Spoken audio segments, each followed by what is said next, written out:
John 18. Jesus is betrayed and arrested. After saying these things, Jesus crossed the Kidron Valley with his disciples and entered a grove of olive trees. Judas, the betrayer, knew this place because Jesus had often gone there with his disciples. The leading priests and Pharisees had given Judas a contingent of Roman soldiers and temple guards to accompany him. Now, with blazing torches, lanterns, and weapons, they arrived at the olive grove.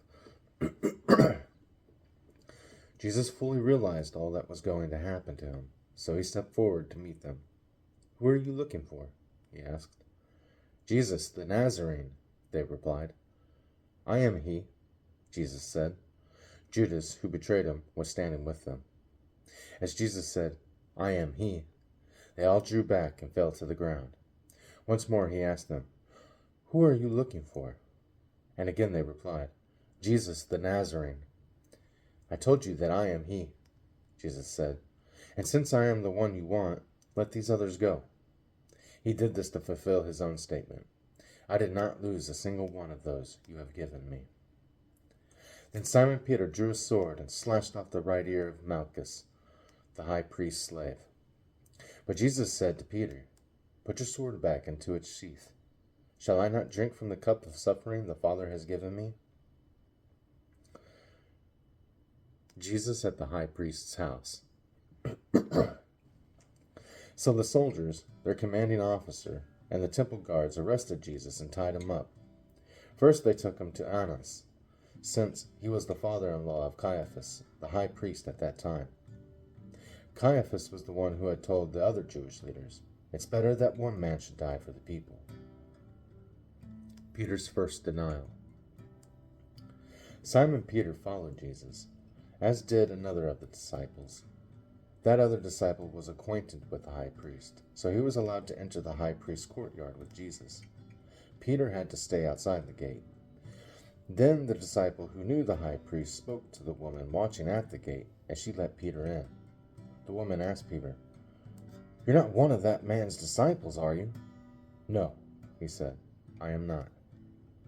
Because it was cold, the household servants and the guards had made a charcoal fire. They stood around it, warming themselves, and Peter stood with them, warming himself.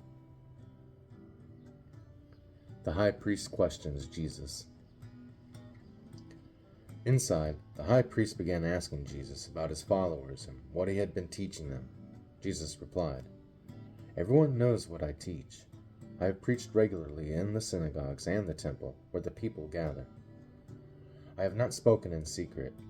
Why are you asking me this question? Ask those who heard me. They know what I said."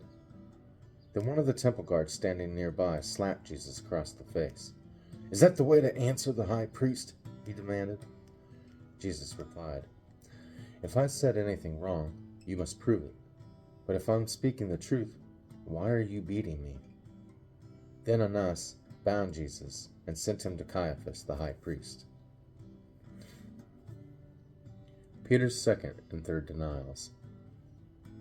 Meanwhile, as Simon Peter was standing by the fire warming himself, they asked him again, "You're not one of his disciples, are you?"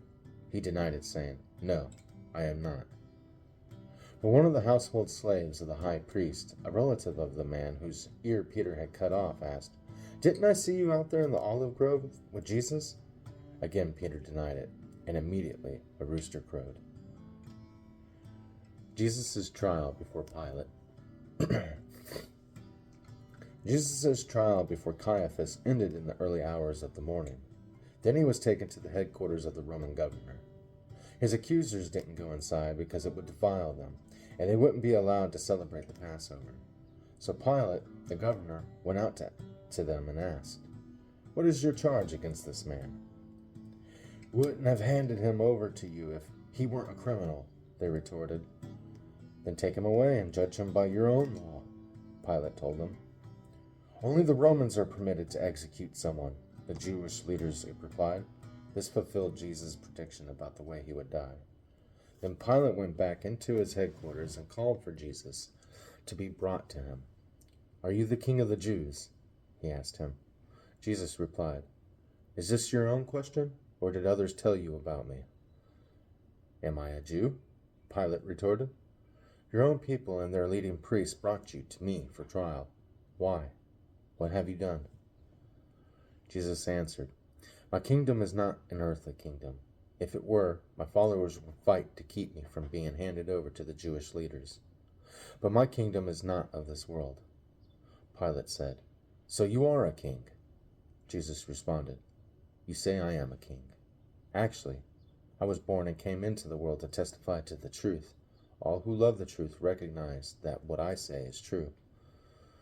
"What is truth?" Pilate asked. Then he went out again to the people and told them, "He is not guilty of any crime. But you have a custom of asking me to release one prisoner each year at Passover. Would you like me to release this king of the Jews?" But they shouted back, "No, not this man. We want Barabbas." Barabbas was a revolutionary.